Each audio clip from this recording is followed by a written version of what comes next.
engine cars.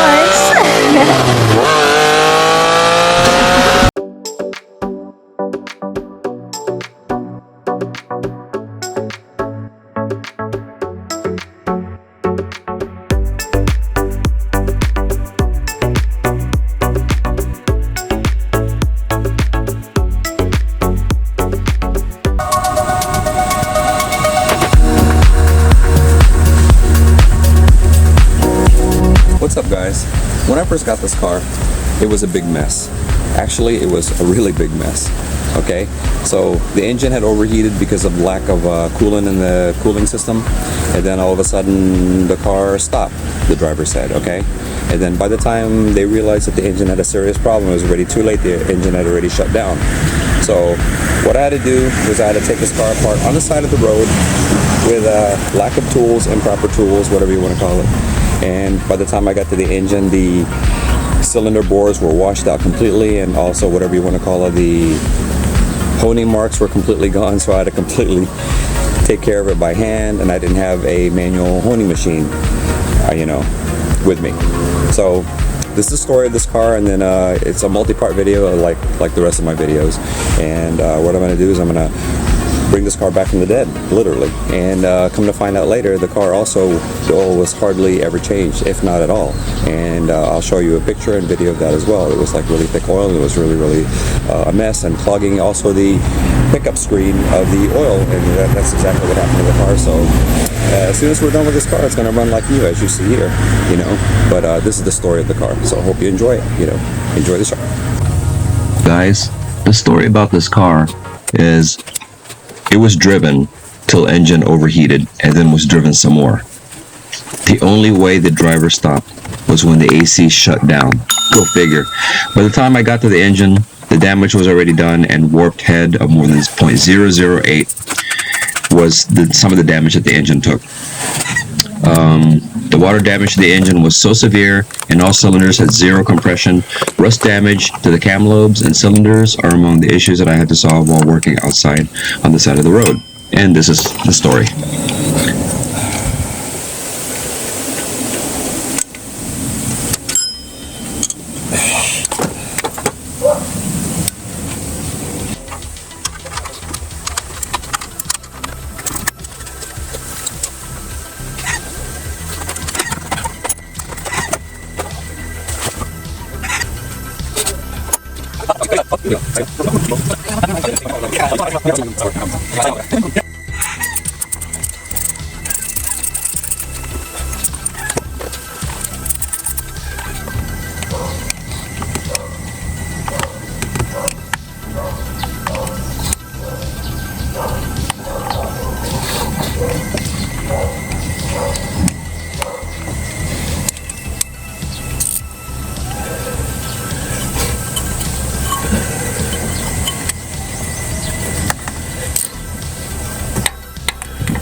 This is what happens when you don't change your oil. A long time. Shit, and the cams are rusted. I'm gonna have to get these polished.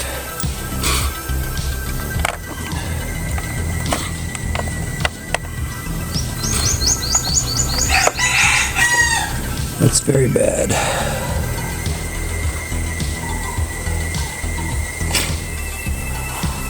Very bad.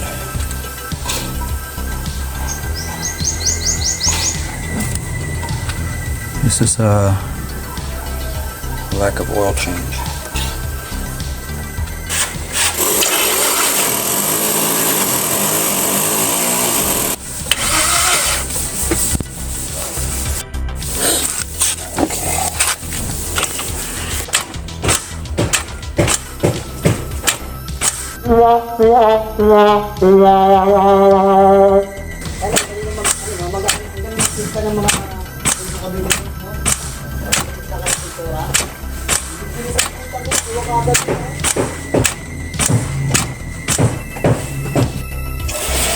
Okay, as you can see, the method using a starter and a large pole is not going to work in this situation.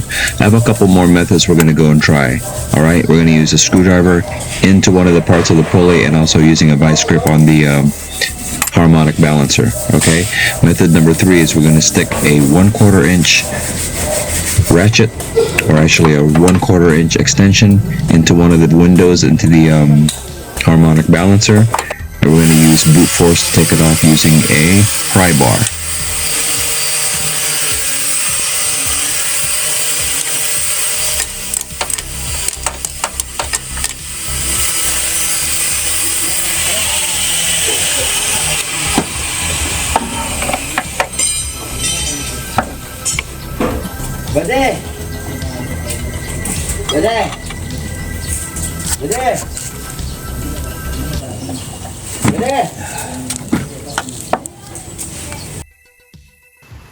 Okay, as you can see here, method number 3 worked.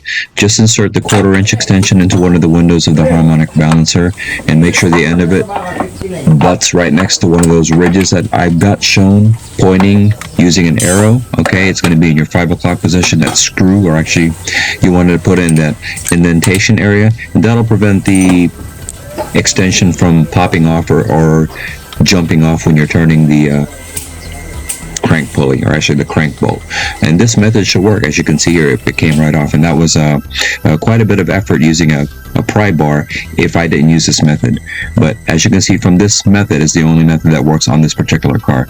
Different cars will have different ways of removing the harmonic balancer bolt, but this is the preferred method on this car when you're doing it in the field like I did, and I had no special tools, nor did I have any air ratchets or air wrenches to be used out here in the middle of nowhere.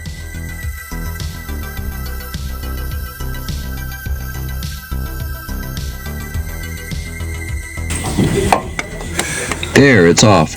Be sure to mark the timing on both the crank pulley. You're going to see a little notch there on one of the lips. You mark it with a yellow marker, and also mark the timing marks on the camshaft cover.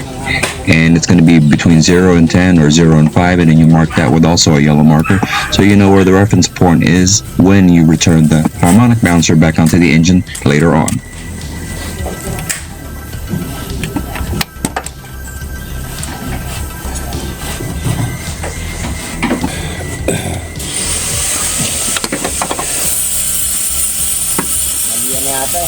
Huh? Tanghalian na yun, no? Alin? Tanghalian na.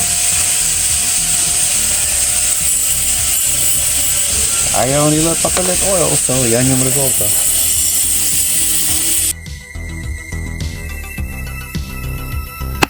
Okay guys, what I'm doing here is marking top dead center on the TDC stick that I have into this cylinder number 1. Okay, you mark it with one of those industrial markers so you know where top dead center is in reference to where the crank is. Okay, once everything is correct, then you know this reference point is accurate.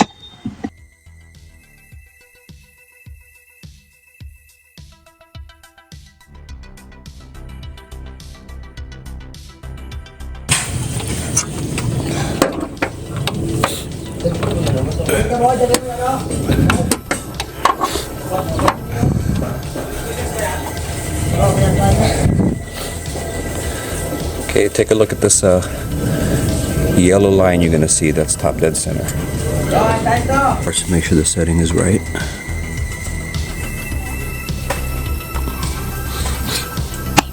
Okay, on each cam, there's going to be 3 dots on each side of the camshaft gear. Okay, you're going to be focused on the small dot that's in the middle. There's going to be a big dot on the top, big dot on the bottom, and a small dot in the middle. Okay, on most cars. Other cars may vary.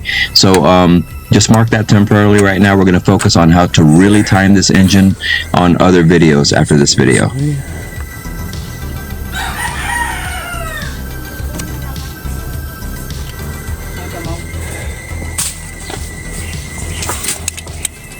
Okay, now you're going to get to the timing chain cover. Just take your time in removing all the bolts all the way around the timing chain cover, because everything is out of your way by now, or should be. and you're going to be dealing with mostly 10mm bolts here, and there's going to be a couple of 12s, I believe, if I can remember, and there's going to be 1 inch smack in the middle of the timing cover. Don't forget to remove that first, or else you'll break the cover when you're trying to pry it off. And the water pump is going to be having its own bolts as well. Okay, so all you got to do is remove that. If you can remove it without pulling the water pump off, then you don't disturb the gasket and you can reuse it. Okay, just retorque it when you put it back on, and it's that simple.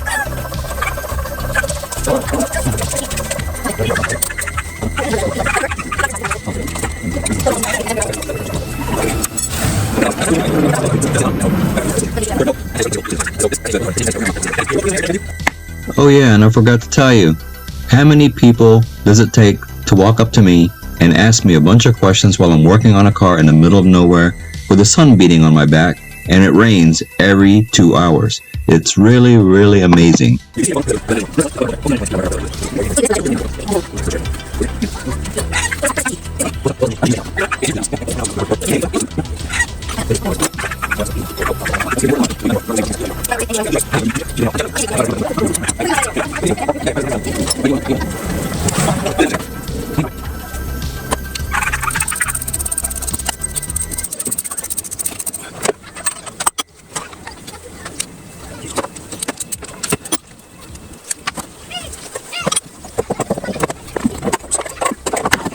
Don't be too concerned about how you remove the hydraulic chain tensioner at this point. I'll show you how to install it the proper way using a pin when you reinstall the brand new cam gear or brand new chain. In this situation, we're going to reuse the chain and reuse the cam gear, but I'm going to show you how to install it using the pin nevertheless.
On this particular engine, you could reach the exhaust bolts from the rear in complete confidence because they're easy to get, so don't worry about it. Just do it as I show you here, and that should be it.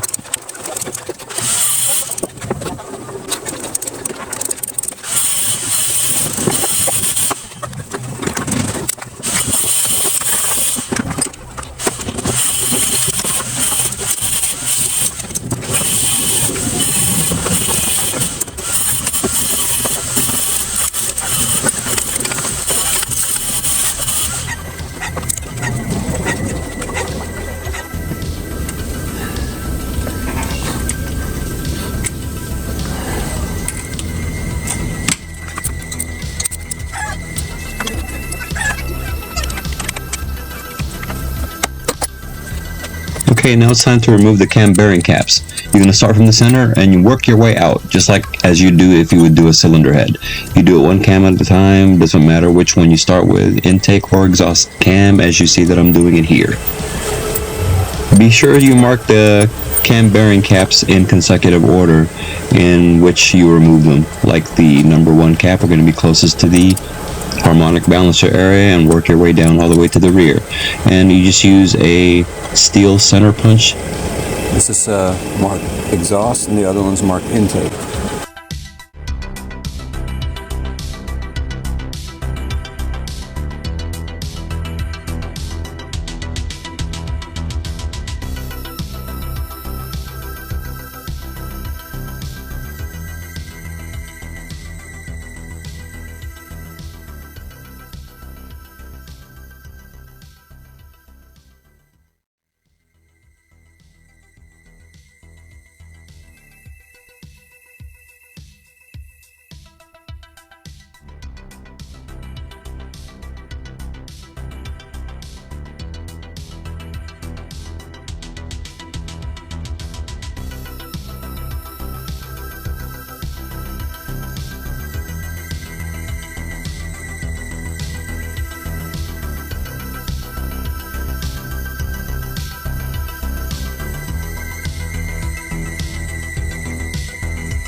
Just look at that.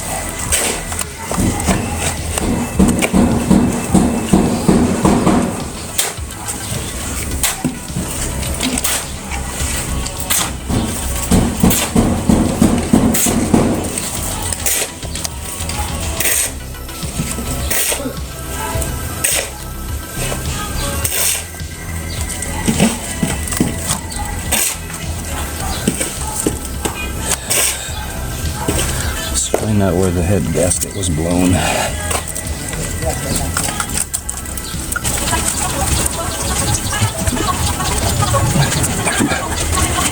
Okay, where it's blown is right here and right here. See the burn marks? Combustion chamber, the gases went across here into the water jacket. And right there. That's where it is. And also around the ring firing right here too. So that means it's worked.